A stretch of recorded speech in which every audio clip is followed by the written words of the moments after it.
You ever notice how some horror movies never die? It's dead. They just rot quietly, waiting for you to dig them up?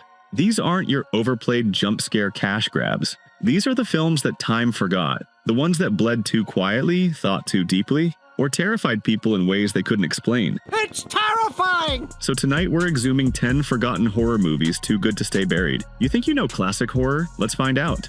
Starting at number 10, The Innocents, a gothic ghost story that's too elegant to scream, so it whispers instead.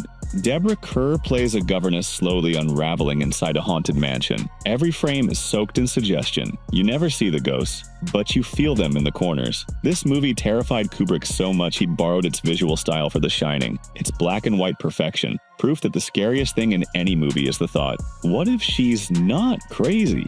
Next up, Carnival of Souls, a film made for pocket change by a guy who shot church commercials and somehow created a fever dream. It bombed when it came out, but decades later became the blueprint for psychological horror. Every shot feels like a bad dream, a woman haunted by something that might not exist. David Lynch called it one of his biggest inspirations. If Purgatory had a film festival, this would be the opening night.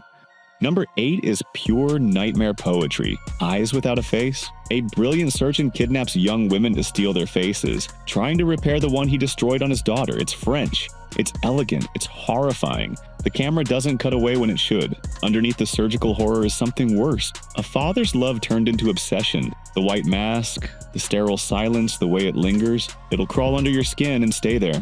Number 7 is a slow descent into madness. Let's scare Jessica to death. This one feels like watching a ghost story through a panic attack. Jessica moves to the countryside to recover from a breakdown and finds whispers, wounds, and maybe a vampire. The sound design alone makes your brain itch. It's not about what's happening, it's about how unreal it starts to feel. This is one of those horror films that ends and you just sit there, staring at the static, wondering if you've been hypnotized. Number 6, Black Sabbath, directed by Mario Bava, the Italian godfather of Gothic fear.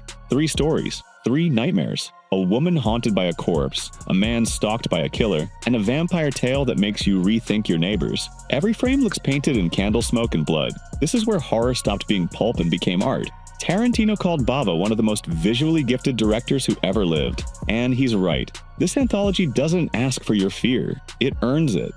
Number 5 is The Changeling. You think you've seen haunted house movies? This one invented half their tricks. George C. Scott plays a grieving composer who moves into an old mansion, only to find it's not empty. The seance scene? Still one of the scariest ever shot. No CGI, no jump scares, just pure dread. The pacing is deliberate, the payoff is devastating, and it's the kind of film you feel echoing in your ribs. Number 4, The Night of the Hunter. Robert Mitchum plays a preacher with love and hate tattooed on his knuckles, and he's hunting 2 children for their father's stolen money. Sounds like pulp, right? But this thing plays like a black and white fairy tale from hell. It's dreamlike, poetic, and horrifyingly beautiful. Critics hated it when it came out. Now it's studied in film schools. The lesson? Sometimes horror is too ahead of its time for the audience it haunts.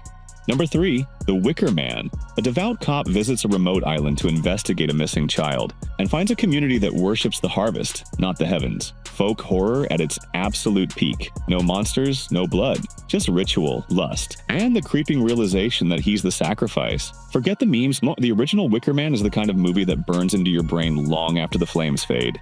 Number 2, House on Haunted Hill. Vincent Price at his most deliciously evil. A millionaire invites strangers to spend the night in a haunted mansion. Whoever survives wins a fortune. It's campy, clever, and actually terrifying if you meet it halfway. This movie understood fun horror decades before it was cool. It's the cinematic equivalent of a ghost train. Old, creaky, and still capable of making you scream.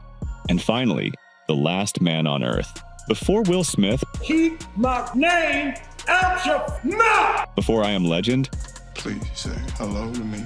Vincent Price stood alone in a world of infected corpses. It's quiet, bleak, heartbreaking. The streets are empty, the monsters are slow, and the loneliness is louder than the screams. Forgotten? Sure. But this is one of those films that proves horror doesn't always have to kill you. Sometimes it just leaves you alone long enough to do the job yourself. These 10 films didn't fade because they failed. They faded because horror evolved. But sometimes evolution loses something sacred. And maybe, just maybe, that's what we're here to resurrect. Because the monsters in black and white They never stopped watching. Subscribe for more horror history. Keep the lights off and check out this video we made just for you.